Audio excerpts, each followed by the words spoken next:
В этом видео можно узнать о множестве ужасных злодеяний, но случай инцеста здесь только один. И это дело Йозефа Фрицеля. 29 августа 1984 года он запер в подвале свою 18-летнюю дочь Элизабет, перед этим солгав ей, что ему нужна помощь с установкой двери в подвале на место. Спускаясь в подвал, она не знала, что ее родной отец, если его вообще можно назвать отцом, приготовил для нее настоящую тюремную камеру. Отец бил ее, насиловал, заставлял смотреть порнофильмы и повторять то, что там делали. Позже Элизабет призналась, что сексуальное домогательство со стороны ее отца она терпела с 11 лет. Первые несколько недель он держал дочь в полной темноте. Он также заставил Элизабет написать признательное письмо о том, что она якобы сбежала в тайную секту. В эту версию поверила не только полиция, но и родная мать девочки. Элизабет, конечно же, пыталась звать на помощь, пыталась сбежать, но все было тщетно. Йозеф переоборудовал свой подвал в бункер еще в 1978 году. Для этого он подал официальное прошение в городской муниципалитет и даже получил ссуду из Государственного фонда для начала строительства. Всего за 24 года своего заключения в бункере Элизабет родила Йозефу 7 детей. 3 повезло оказаться наверху. Мать Элизабет уже перестала удивляться, когда видела под дверью коробку с подкидышем и письмом дочери, в котором якобы сбежавшая в тайную секту Элизабет просит родителей позаботиться о ее ребенке. Остальные 3, один ребенок умер вскоре после рождения, всю свою жизнь провели в бункере. Дети не получали должного лечения, образования, мучились от зубных болей, были физически слабыми, заикались, находились в постоянном стрессе. Даже объединив свои силы, они не смогли бы одолеть деда-тирана. Кроме того, он постоянно подавлял их психологически, унижал, оскорблял, бил, издевался. Правда раскрылась, когда один из детей попал в больницу с почечной недостаточностью, и врачи потребовали, чтобы мать ребенка приехала в учреждение. Тогда ей и удалось рассказать полиции о случившемся, но лишь при условии, что она больше никогда не увидит своего отца-тирана. 19 марта 2009 года 73-летний Йозеф Фрицель был приговорен к пожизненному заключению. Его признали виновным по 5 статьям: незаконное лишение свободы, убийство по недосмотру, изнасилование, рабство и инцест. Австрийский маньяк по-прежнему жив. Он отбывает наказание в тюремном учреждении для душевнобольных, где известен под вымышленной фамилией Мейерхоф. Все жертвы преступника прошли долгую реабилитацию. Сейчас Элизабет и ее дети живут в Австрии под другими именами, в месте, которое никому не разглашается.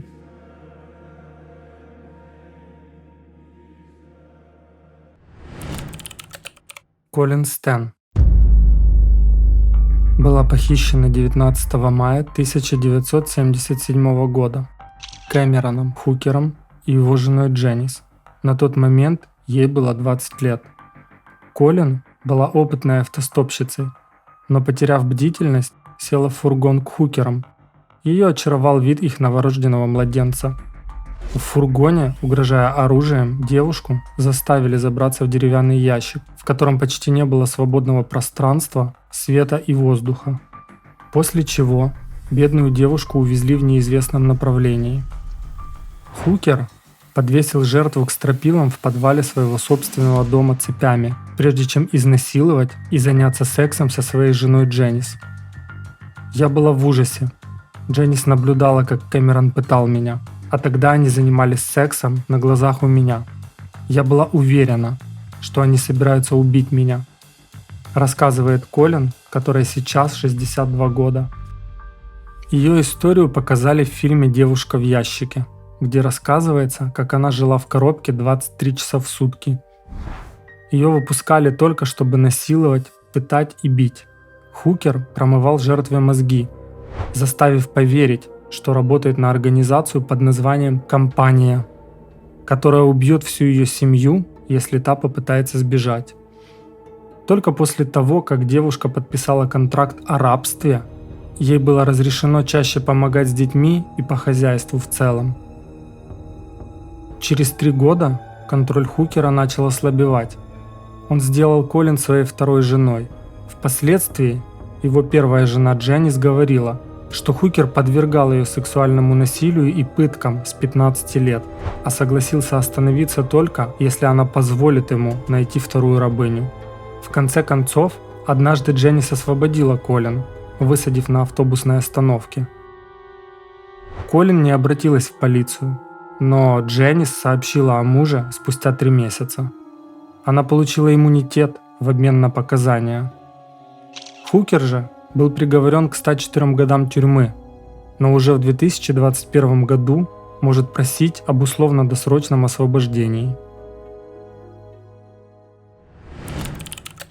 Наталья Кампуш была похищена 2 марта 1998 года, когда ей было 10 лет. Более 8 лет преступник удерживал ее у себя дома, в потайной комнате, которая находилась на глубине 2,5 метров под землей. В ней не было окон, только вентиляция, обеспечивающая поступление свежего воздуха. Помещение было полностью звукоизолированным, поэтому все попытки Наташи создать как можно больше шума, чтобы привлечь к себе внимание, были тщетны. Войти в комнату можно было только через гараж.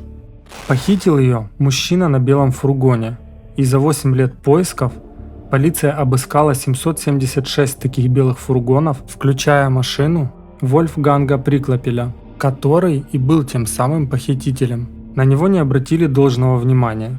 Он не вызвал подозрений у полицейских. О мужчине вскоре все забыли, даже не догадываясь, что в потайной комнате, размером которой едва достигает 5 квадратных метров, Вольфганг прячет перепуганную 10-летнюю девочку. В течение первых 6 месяцев Наташе было запрещено покидать ее импровизированную тюрьму, но позже, когда Вольфганг почувствовал со стороны девочки возрастающее доверие к себе, начал выпускать ее на короткое время пройтись. Также он обставил комнату так, как этого хотела Наташа. У девочки появился телевизор, доска для записей, стол и стул. Все это время похититель приносил ей в больших количествах книги, журналы и игры. Информация о целях Приклапеля разнится. По словам самой Наташи, похитил он ее для того, чтобы она выполняла работу по дому. Вольфганг следил за режимом ее дня и старался, чтобы его пленница продолжала обучаться, читая книги. При этом мужчина говорил ей, что выход из убежища заминирован, поэтому девушка не сможет оттуда выбраться без него. А иногда угрожал физической расправой, уверяя, что у него есть агрессивные сообщники. Периодически и сам применял силу, после чего пытался успокоить свою пленницу. Однако спастись Наташе все-таки удалось. Это случилось в 2008 году, когда Приклапель попросил девушку пропылесосить салон машины, а сам в это время отвлекся на телефонный звонок. Наташа оставила пылесос включенным и убежала. Она стучалась в двери ближайших домов и просила о помощи. В итоге на ее призыв откликнулась пожилая женщина, которая и вызвала полицию. Приклапеля пытались задержать, но он погиб, уходя от погони. Наташа искренне расплакалась, когда узнала об этом. Из-за ее реакции на смерть мучителя журналисты предположили, что у девушки развился стокгольмский синдром. Но сама Кампуш отрицает это и утверждает, что всегда считала Вольфганга не более чем преступником. История Наташи получила широкую огласку. Долгое время девушка боялась рассказывать о своем опыте, но со временем пришла в себя и начала общаться с журналистами. Она даже выпустила автобиографическую книгу под названием «3096 дней», по которой был снят одноименный фильм. Также она вела свое ток-шоу на телевидении, демонстрируя таким образом общественности, что оправилась от психологической травмы и смогла перебороть свое недоверие к людям.